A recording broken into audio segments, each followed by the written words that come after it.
We are following breaking news. The ruler of Saudi Arabia, King Abdullah, has died. He was 90 years old and was hospitalized this month for pneumonia. The Saudi Crown Prince Salman bin Abdulaziz is due to take over as king. King Abdullah ascended to the throne in 2005. He has held important political positions throughout his adult life. In 1961, he became mayor of the holy city of Mecca, his first public office. During his reign, the king maintained close relations with Washington and London. He last visited China in 2006. It was the first visit by a Saudi head of state to Beijing. Under his leadership, trade with China more than tripled. King Abdullah was the first Saudi monarch to give women the right to vote and to compete in the Olympics. In 2007, he was the first to visit the Pope. He would later call for brotherhood and dialogue among all believers of faiths. In recent years, though, his health has deteriorated significantly, igniting a power struggle over the succession. We are following this breaking news story, and to talk more about what is happening over there with us is Patricia DeGennaro. She's a senior fellow at the World Policy Institute. She also teaches a course on international security at New York University. Thank you so much for joining us. First of all, want to get your reaction, your thoughts to this news. A lot of people have been saying he's been ill for some time, but what now?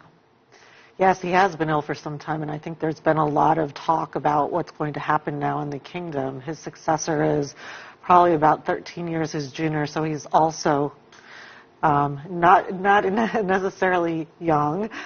So there's also worry about his health, and all of the successors are around the same age. So this is a big concern about what's going to happen within the context of ruling the kingdom as these brothers move kind of through their turns. It seems like there was a plan to sort of set this succession, though. In recent months, there have been numerous trips to the hospital for the king. There have been false reports before that he had passed away. And as recently as just a few days ago, there were phone calls to other leaders in the region saying that he was okay. What do you make of that? Well, everybody, all leadership talks to their constituency, and I think that's the first thing that we have to remember. And also, you want to be careful of the families and their feelings, and the situation within the context of the supporters. And until people get things in place and they really want to make that announcement as a successor, they'll try to make it tenuous. I mean, we saw this with Ariel Sharon. He had been put, in the hospital for a very long time, and it took some time for them to even talk about, his death as well. So it's pretty normal. Patricia, I want you to stay with us for just a few minutes, and we can continue our discussion about the regional implications, the global implications of this. Right now, let's turn to our phone lines. Our CCTV's Adel Al-Marouki joins us live from Egypt. And Adel, what are you hearing there? What's been the reaction so far? Well, the Egyptian television networks, private and state-owned, are all announcing their condolences. They have broadcasted live the official announcement from the Saudi television on their channels. And since the announcement, maybe 10-15 minutes ago, it has been repeating on and on these networks. There hasn't been yet an official statement from the Egyptian presidency. And Adel, we understand that just a few weeks ago, not too long ago rather, that the president did meet with King Abdullah. Is that right? We know that President Abdel Fattah al-Sisi has went for a quick unofficial visit to Saudi Arabia during his latest tour in the region on his way back to Cairo. And it has been reported, but unconfirmed, that the visit was not intended to be announced. Some believe that it might have been a sort of a quick visit. It came after the first rumors that the Saudi king has passed away. And he went after that has been announced. Some speculate that this might have been part of the arrangements for the next generation or the next leadership that will take the country. But as it seemed from the announcement itself that it was quite arranged, the Crown Prince have become a king of the state or of the kingdom, and everything seemed to be quite organized, and the entire message behind the television statement from the Saudi television seems to be killing any doubt that there is some differences about who will rule, who will come next after Abdullah died. And Adil, I know that it is very early in the morning. There are a lot of people in Egypt probably aren't even aware of what happened. But what do you expect the reaction to be once news of the king's death sort of becomes more common knowledge? Well, tomorrow is a Friday, which is a day off, and it's a long weekend in Egypt as Egypt marks the fourth anniversary of the 25th of January revolution on Sunday. So there might be many people in the streets. Saudi Arabia has been a very strong supporter to Egypt since the armed forces has ousted the Islamist President Mohammed Morsi. Billions of dollars of support have been given from the Saudi King Abdullah to Egypt. President Abdel Fattah al-Sisi have shown a very clear sign of appreciation when they first met after he was elected president. King Abdullah stopped in his airplane in Cairo airport. Because of his health condition, he could not step out of the aircraft, so President al-Sisi went on board and kissed the forehead of King Abdullah, a sign of appreciation and also a sign that indicates that al-Sisi considers Abdullah as a big brother. So al-Sisi supporters definitely are expected to show some sort of strong memorial, maybe a march, condolences. Of course, as you said, it's very early to tell. But because of this indication and how President al-Sisi have shown publicly the appreciation to the Kingdom of Saudi Arabia and King Abdullah particularly, we expect that his supporters might do something tomorrow. Later on. All right, CCTV's Adil Murhi live for us in Cairo. We'll check back in with you periodically. Stay on the line for us. And again, if you're just joining us, we are following breaking news out of Saudi Arabia. King Abdullah has died. He was 90 years old. He was recently in the hospital with pneumonia. Here's a look back at his life. Abdullah bin Abdulaziz was born on August 1, 1924. He ascended to the throne on August 1, 2005 upon the death of his half-brother, King Fahd. Abdullah held important political posts throughout most of his adult life. In 1961, he became the mayor of Mecca, his first public office. A year later, he was appointed commander of the Saudi Arabian National Guard, a post he was still holding when he became king. He also served as deputy defense minister and was named crown prince when Fahd took the throne in 1982. After King Fahd suffered a serious stroke in 1995, Abdullah became the de facto ruler of Saudi Arabia until claiming the throne a decade later. Under Abdullah's leadership, the country began providing basic freedoms to broader groups of people, including women. The country also invested some of its oil wealth in large-scale education and infrastructure projects. Abdullah underwent surgeries in the past related to a herniated disc. In 2012, he underwent an 11-hour operation at the Riyadh hospital. He had a similar operation in October 2011 and had back surgery twice in the United States in 2010. According to Forbes, in 2013, Abdullah was among the world's most powerful people, ranked 8th globally. And for more on what is happening with King Abdullah's death, let's go back again to Patricia De Gennaro. The world in the region is starting to react. We heard from our reporter in Cairo. Do you expect more of the same, or how do you think the region will react once this becomes more public? I think the region already understood that this was inevitable or coming. As was mentioned earlier, it's been a pretty easy transition. Things were already in place. People were knowledgeable of the fact that they were going to have to start looking at a different type of leadership. So what remains to be seen is how much tougher or less tough this particular leader will be. But I think, right now everybody will sit back and rethink some of the geopolitical politics that's happening in the region. We'll have Iran take another look at, the new ruler who's coming in, and it'll be some issues for the U.S. to handle as far as the Islamic State is concerned and that coalition building going on, and how to move forward with that while there's a mourning period in process. And of course the economic implications everybody will be thinking about. The Saudi stock market has already gone down a bit, which I'm sure will change within a few weeks or so. Well, as you mentioned, there are so many things going on. The neighbor Yemen is under some political turmoil at the moment with the government leadership there. We have Syria and ISIS, and as you mentioned, oil prices have been tumbling recently. How do you think this will affect all of this? Do you think we'll see something immediately, or do you think there will be a period of time, a watch and wait period, before anyone does anything? I think there'll be a little lull in the time before anybody does anything. It's out of respect. It's also part of, I think, what will happen in the culture. It'll remain to be seen with the Islamic State. They're a different type of kind of organization or ideological center that does not support the monarchies that are in place.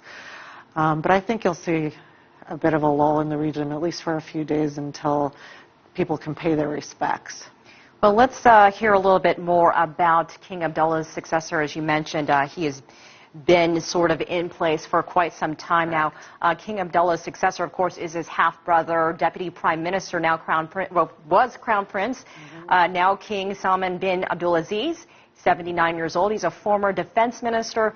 CCTV's Nathan King has more on this prince, and he is going to be Saudi Arabia's next king. Crown Prince Salman is 79 years old and one of the last surviving sons of the late King Abdulaziz, the founder of Saudi Arabia. While speculation swirls regarding his health, there are also questions about the future economic and regional stability of the kingdom he will lead. Salman recently delivered a National Assembly speech on behalf of the then ailing King Abdullah. The Crown Prince talked about plummeting oil prices as well as regional conflicts in Iraq and Yemen. The country is facing an unprecedented regional challenge as a result of the crises taking place in neighboring countries, which have driven them into civil war and sectarian strife. This requires us to be cautious and careful. I assure you that our leadership is aware of the challenges and implications, and that the state will continue to enjoy peace and stability. Named Defence Minister and member of the National Security Council in 2011, he is considered to have a diplomatic nature and has solved disputes within the royal family. Relations with Shia Muslims in Iran will be closely watched, as will signs of reconciliation with neighbouring Gulf states like Qatar, long considered a diplomatic rival. But Salman must also deal with a more pressing crisis. The price of oil has fallen sharply since mid-2014, and OPEC members are pushing the kingdom to cut production to help stem the decline. The world is watching what the new king will do. You are well aware of the global oil market turmoil, which was caused by many factors, mainly weakness in the global economy. This is not the first time the kingdom has experienced such challenges. It has faced similar challenges in the past, which were dealt with a firm will, and it will do the same to deal with the current oil challenge. In addition to naming Salman to the throne, the royal family has already picked Salman's successor. In an unprecedented step last year, Prince Mokrun, another son of Saudi Arabia's founder and former head of the intelligence services, was named the next heir. At 69, he's 10 years younger and was appointed Deputy Crown Prince, just in case Salman died before the king. The Saudi royal family wants to reassure the world with its roadmap to succession that it intends to maintain stability in a state that's not much older than its new leader. Saudi Arabia has set up an allegiance council to help select future heirs. The possibility now of choosing grandsons of the country's founder. And that would mean a generation of much younger leaders for the kingdom. Nathan King, CCTV, Washington. And again, if you're just joining us, King Abdullah of Saudi Arabia has passed away. He's 90 years old. Joining us now to discuss what the next steps are, again, Patricia DeGennaro has been with us here this evening. Talk about what is probably taking place as we speak behind the scenes. Everyone is just now finding out, but there's a funeral to plan, and what do you expect the transition to look like? Well, I think initially in the White House right now, they're obviously calling and telling their condolences to the new king that's taken power.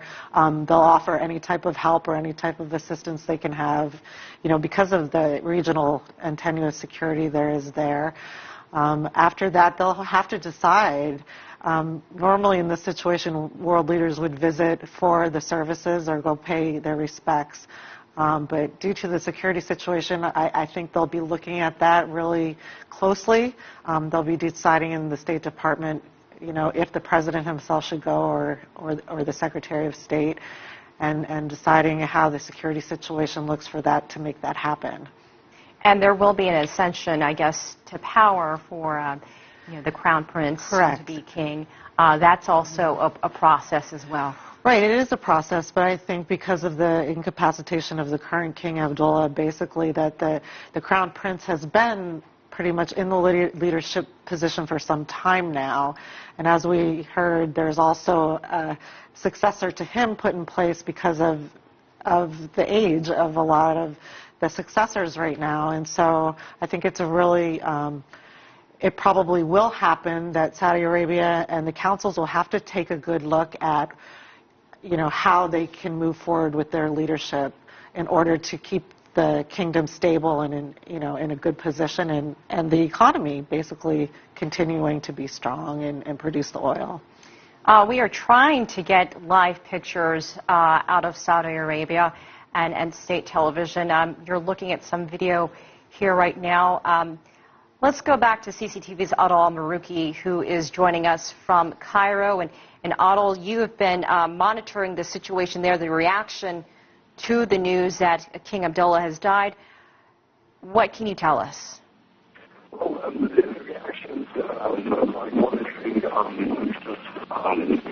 social media here, it seems Adel, we'll have to check back in with you in just a few minutes to work on that technical issue.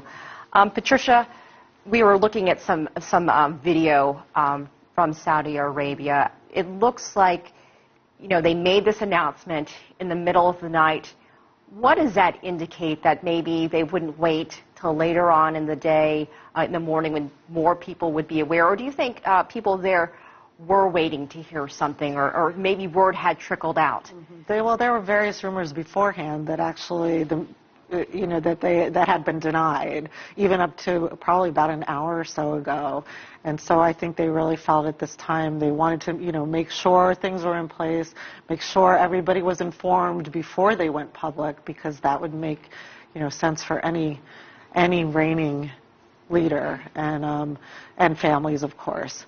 And so that, the tradition would be definitely to do that first, and make sure the kingdom is understood and the people there have the information and are acknowledged first. All right, Patricia, stay with us. Let's go back and try Adel Al-Marouki in Cairo. Adel, can you hear me now? Can you tell us what's happening there in Egypt? Well, there is a few reactions. A few reactions are coming out from Egypt. It's quite very late at night, or 2 o'clock in the morning, and so the reactions are not as much as we expect in a few hours when the sun rises. But actually, from what I've been monitoring so far on social media and the Egyptian and television networks, mainly many are sending their condolences to the Saudi people. No one is talking about any organized rally or march or memorial for the king up until now. Some fear that this might affect the stability in the Saudi kingdom, which many believe is a cornerstone and a major player in the region.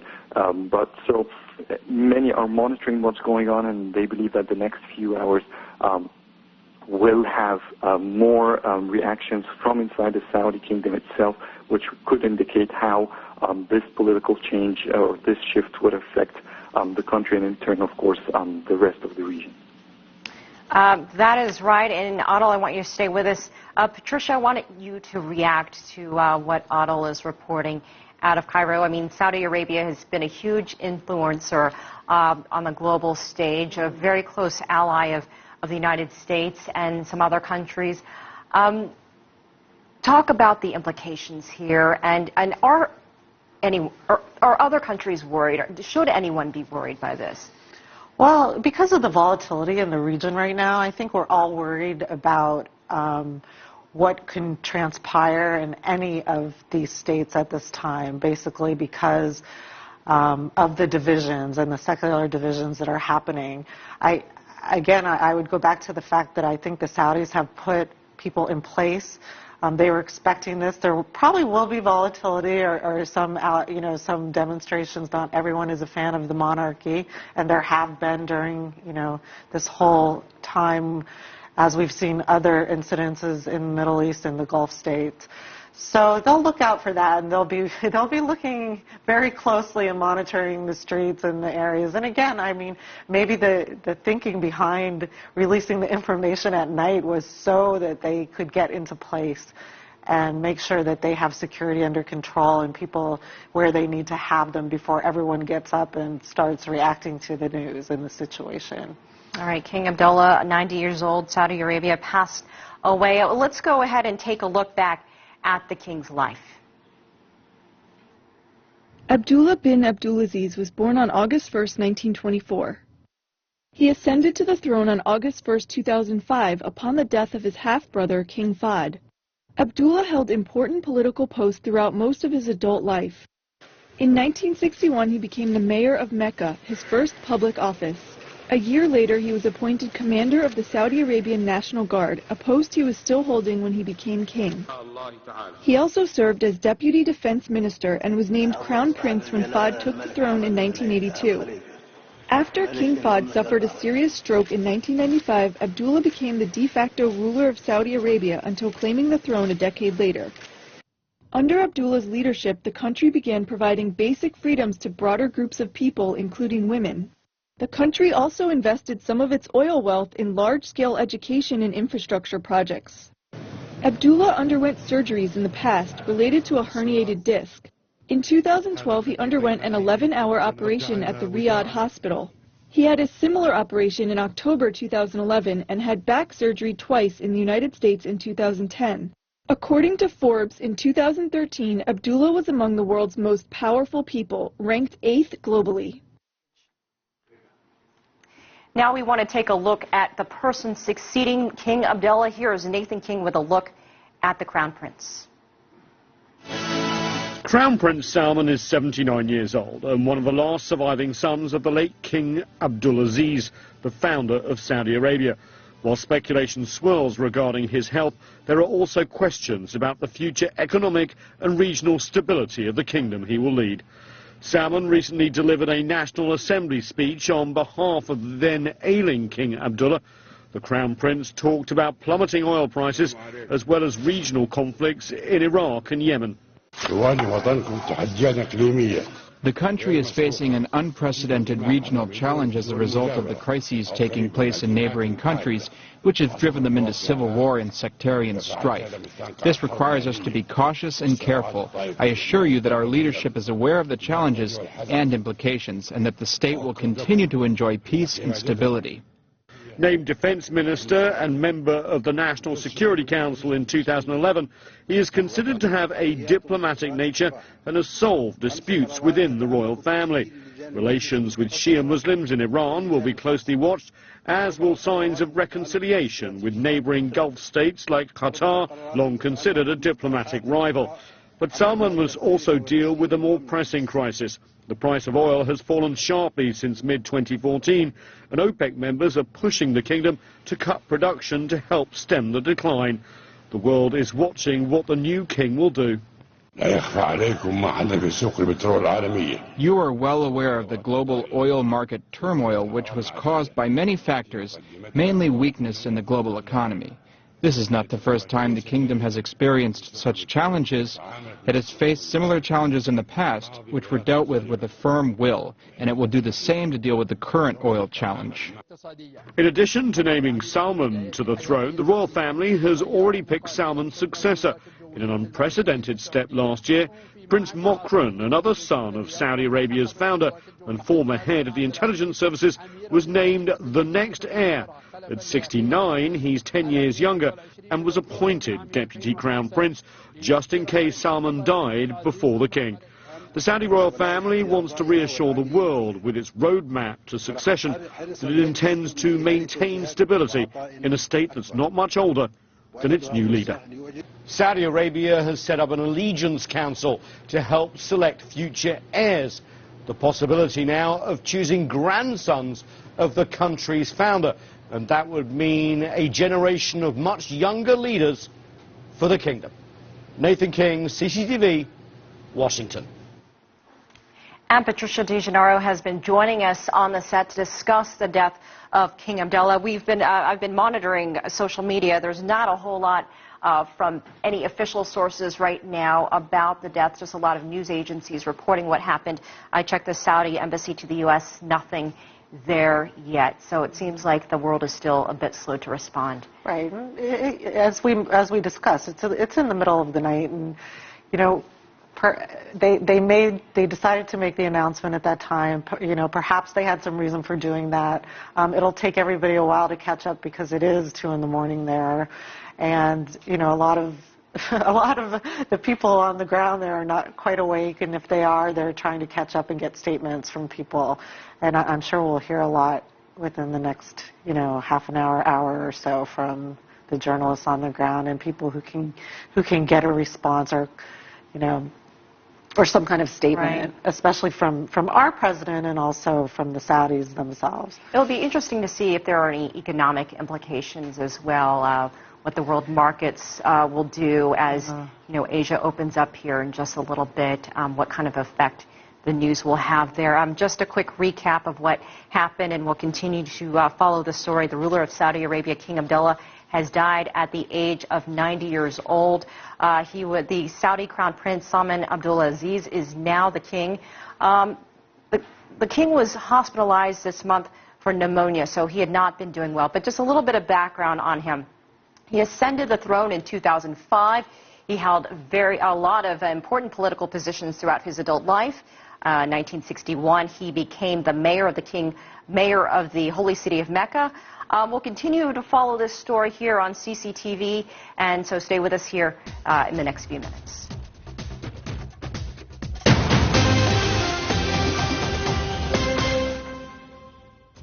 We are following breaking news. The ruler of Saudi Arabia, King Abdullah, has died.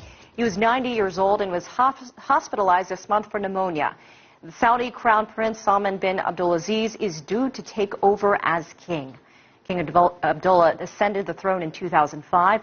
He held important political positions throughout his adult life. In 1961, he became mayor of the holy city of Mecca, his first public office.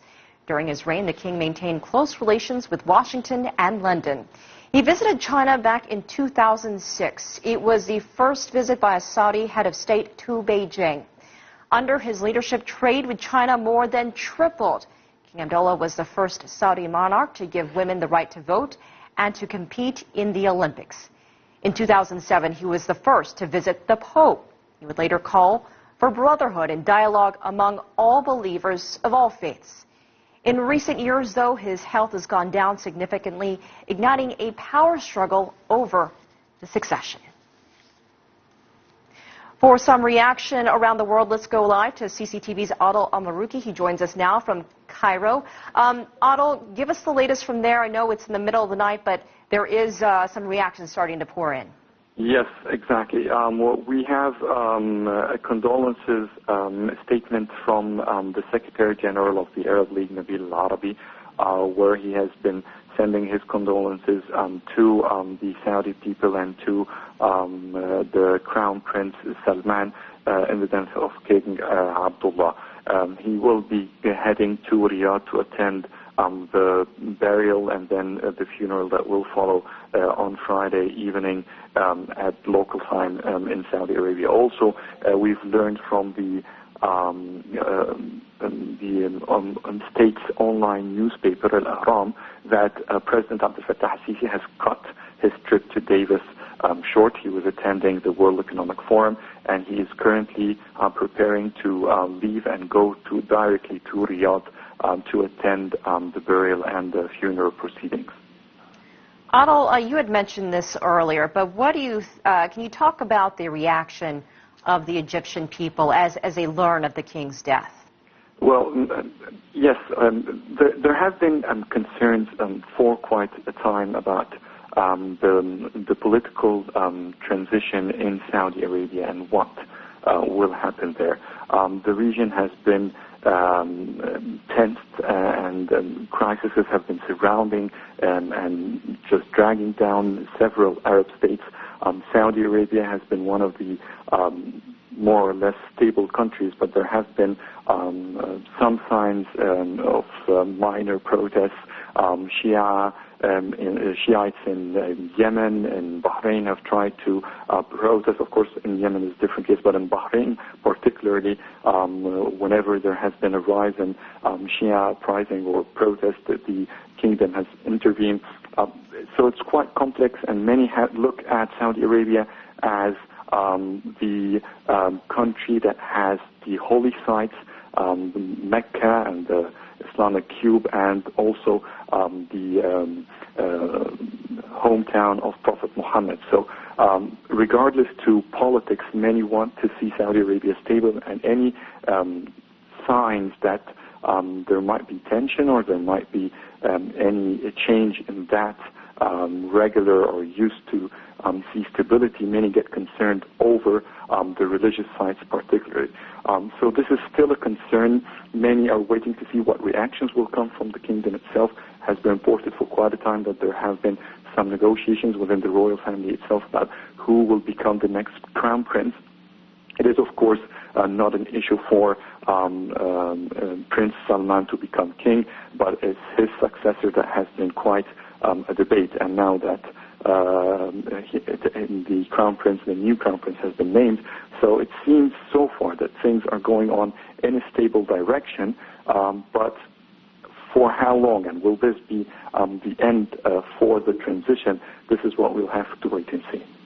Adil, you mentioned that Egypt's president is cutting his trip short from Switzerland, will be attending the funeral. Can you talk to us more about the relationship that he had with King Abdullah? Well, in any circumstances and any opportunity, President Abdel Fattah al-Sisi was very keen to stress on the Saudi kingdom's support to Egypt's transition. In all his speeches, whenever he talks about the democratic transition after ousting the Islamist president and Egypt's first freely elected president, Mohamed Morsi, is that without the Saudi kingdom, Egypt would have suffocated in debt.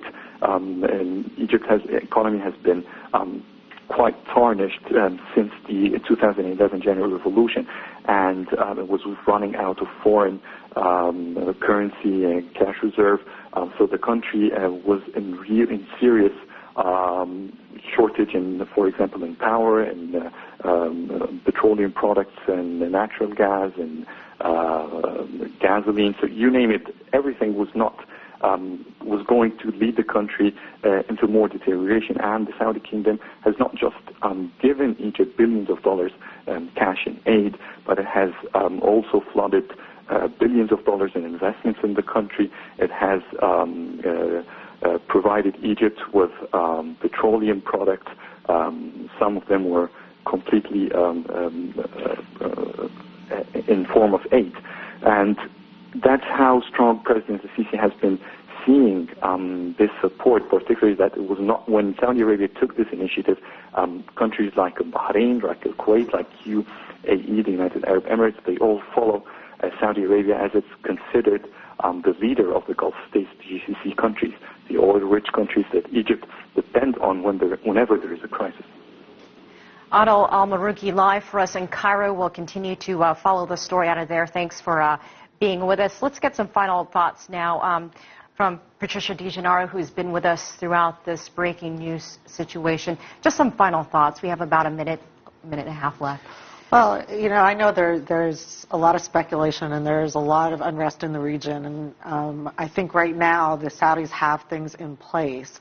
The question is whether or not, after this particular incident, they will get the monarchy in order for the future. And I think right now, in addition to that, they need to be thinking about their own people, about continued stability, and about the issues that are happening in that region and how they want to move forward with their own policy for their own people, so they have more cohesive society instead of seeing divisions like you're seeing now. I think this is the most important issue for the next king to address.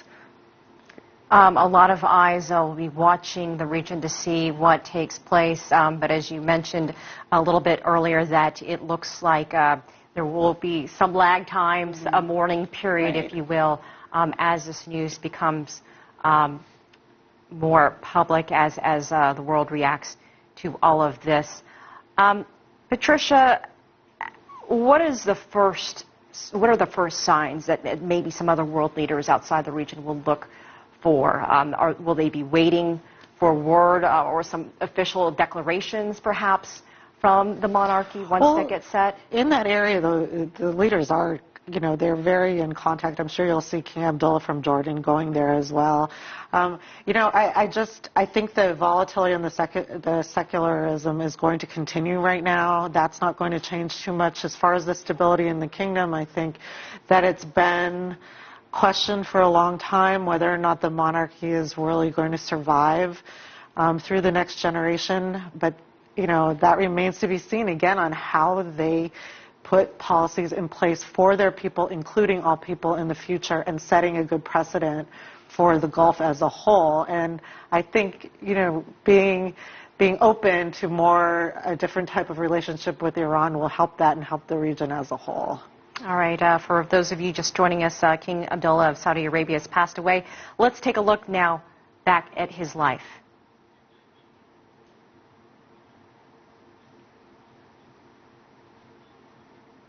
Abdullah bin Abdulaziz was born on August 1, 1924. He ascended to the throne on August 1, 2005 upon the death of his half-brother, King Fahd. Abdullah held important political posts throughout most of his adult life. In 1961, he became the mayor of Mecca, his first public office. A year later, he was appointed commander of the Saudi Arabian National Guard, a post he was still holding when he became king. He also served as deputy defense minister and was named crown prince when Fahd took the throne in 1982. After King Fahd suffered a serious stroke in 1995, Abdullah became the de facto ruler of Saudi Arabia until claiming the throne a decade later. Under Abdullah's leadership, the country began providing basic freedoms to broader groups of people, including women. The country also invested some of its oil wealth in large-scale education and infrastructure projects. Abdullah underwent surgeries in the past related to a herniated disc. In 2012, he underwent an 11-hour operation at the Riyadh hospital. He had a similar operation in October 2011 and had back surgery twice in the United States in 2010. According to Forbes, in 2013, Abdullah was among the world's most powerful people, ranked 8th globally. And as we heard there, he has been mentioned by many, even within the last year as his health has declined, that he was one of the most powerful people in the world, ranked on a list of top 20 world leaders, global leaders. Can you talk about his significance and why this is such a big deal? Well, it's the king, first of all. I think that's the biggest deal. The second issue is, as was mentioned, that Saudi is the leader in the region, and the other Gulf states look at it to set a lot of precedent and a lot of policy as far as economic concerns are in the region and to the rest of the world. It is a big supplier of oil to China and other places, and this will be part of what people will be looking at as far as the economy and the regional stability. They have been a stabilizer in the region, at least throughout the Sunni Gulf states, basically. And so if you don't have a strong enough king to keep people in place, this is where you're going to have divisions and divisiveness in the families. And I think this is where the fear is, because when you have a crown prince and then you already have a crown prince successor, you're going to have some arguments and, you know, some challenges with those relationships and personalities within the context of the leadership. And we do see that, and we have seen it with one side wanting more liberal policies as far as women driving and being able to do those things, and then one side wanting to keep the tight policies and the support that has been historical with the more Wahhabi and traditionalist sects that are causing a lot of these secular issues. Because it's been reported that the Crown Prince is a bit more conservative than his older brother. And when looking at a new generation sort of starting, you know, I don't know if how that really plays out. Right, and these have been tensions in the kingdom for a long time. You know, we have the younger generation who would like more freedom. They're blogging, they're getting out in the you know, in the social atmosphere, and they're getting punished for it. So far, we saw, you know, recently where a blogger was flogged, you know, for criticizing the monarchy. So there's, you know, this tension is really part of what's happening in the monarchy itself and within the context of the region. So this is where people are worried, and these are where the stressors are. And I'll go back again and say this is a time for the leadership to take a look at the policies they're implementing and how they're looking towards the future of their generations. They can't continue to keep them quiet for so long, especially in this informational world. So they're going to have to look hard at these if they want to keep that stability. All right, Patricia, thanks so much. Stay with us. We want to go now to CCTV's Jim Spellman, who joins us from our newsroom to talk about the relationship between the United States and Saudi Arabia. Jim. Elaine, you know, one of the things that has always been interesting in Saudi Arabia is actually the connection between Al-Qaeda and Islamist militants and the Saudi royal family. They've been very against the Saudi royal family, as much as Al-Qaeda and the like have been against U.S. policy, especially in the Middle East. There's also been this strong desire of them. Sometimes they say they want to overthrow the Saudi royal family. But then there's also were connections between some of the 9/11 hijackers, of course, were Saudi.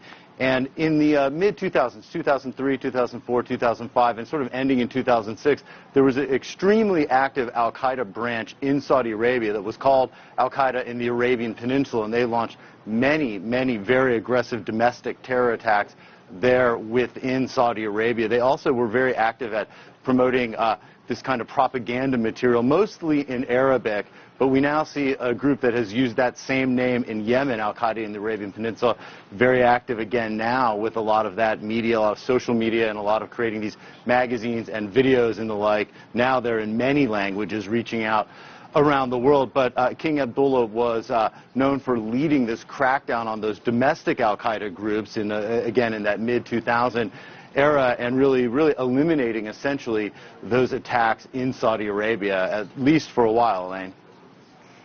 Jim, thanks so much. As we're speaking here, we're looking at some video coming from Saudi State TV. We're still working on getting some live pictures. And Patricia, you know, I'm still monitoring social media right now. It's still a lot of reaction from various agencies reporting, but nothing, again, official from any sort of governments or it's going to be early for that, and you know, we'll probably see it coming out within the next hour or so, but it's a little early for that till people get their statements together, you know, depending on the hour and where it is. And a lot of people are at Davos still, and so that's a consideration. But do you see a lot of Western leaders traveling to Riyadh for the funeral of the king? How do you see that playing out, given with everything that's happening in the region? Well, maybe some security issues, yeah. Maybe some political issues in being in the same place. Well, leaders tend to overcome that often, the political issues being in the same place, which I think they should at this time. You know, these times are not a place for politics or politicking and pushing your own interests. They're a time to reflect, and I hope that some of the leadership will at least do that in the world, considering the situation. But the Saudi kingdom has had strong ties with the West. for a very long time. I don't see those ties diminishing anytime soon. So you'll definitely see some. I mean, there are tensions in all ties, but oil over the years and bringing it up and supplying economies really, has been a strong mover, and I don't think you'll see that change anytime soon. Patricia, let's continue to take a look at the person who is ascending to the throne, if you will, in any moment now. This is Nathan King with a look at King Abdullah's successor. Crown Prince Salman is 79 years old and one of the last surviving sons of the late King Abdulaziz, the founder of Saudi Arabia. While speculation swirls regarding his health, there are also questions about the future economic and regional stability of the kingdom he will lead. Salman recently delivered a National Assembly speech on behalf of the then ailing King Abdullah. The Crown Prince talked about plummeting oil prices as well as regional conflicts in Iraq and Yemen. The country is facing an unprecedented regional challenge as a result of the crises taking place in neighboring countries, which have driven them into civil war and sectarian strife. This requires us to be cautious and careful. I assure you that our leadership is aware of the challenges and implications, and that the state will continue to enjoy peace and stability. Named Defence Minister and member of the National Security Council in 2011, he is considered to have a diplomatic nature and has solved disputes within the royal family. Relations with Shia Muslims in Iran will be closely watched, as will signs of reconciliation with neighbouring Gulf states like Qatar, long considered a diplomatic rival. But Salman must also deal with a more pressing crisis.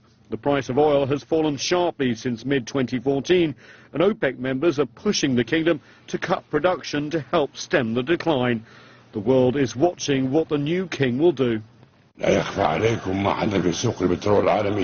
are well aware of the global oil market turmoil, which was caused by many factors, mainly weakness in the global economy.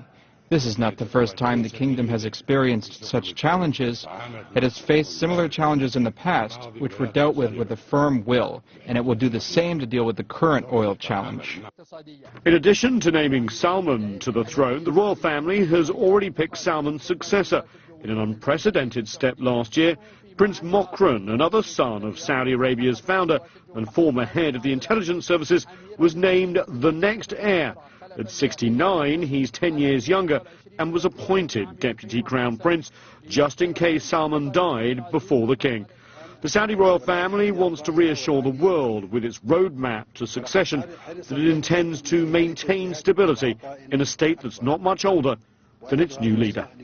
Saudi Arabia has set up an allegiance council to help select future heirs. The possibility now of choosing grandsons of the country's founder. And that would mean a generation of much younger leaders for the kingdom. Nathan King, CCTV, Washington. And Patricia, some closing thoughts on the king's death and what to watch as we are entering a new day in the other half of the world. Well, if I had any advice for the new king that comes in, I would really make sure that he gets his government in order and make sure they're cohesive. Considering the situation in the region, any leadership gaps, any power gaps that are happening in the region is really where the security issues are going to be able to, be exacerbated. So that's what you're going to see there. So I think they're pretty on top of things right now. But again, there's a lot of volatility, and they have to keep on top of this and make sure there's cohesiveness within the monarchy, because they do, as I said earlier, have some people who are not big fans. Patricia DeGennaro, we appreciate your time and your expertise speaking with us on this. I'm Elaine Reyes. Global Business America with Sean Calebs is coming up next. And don't forget, you can always follow us online at cctv-america.com. We'll continue to follow this breaking news story of King Abdullah's death of Saudi Arabia.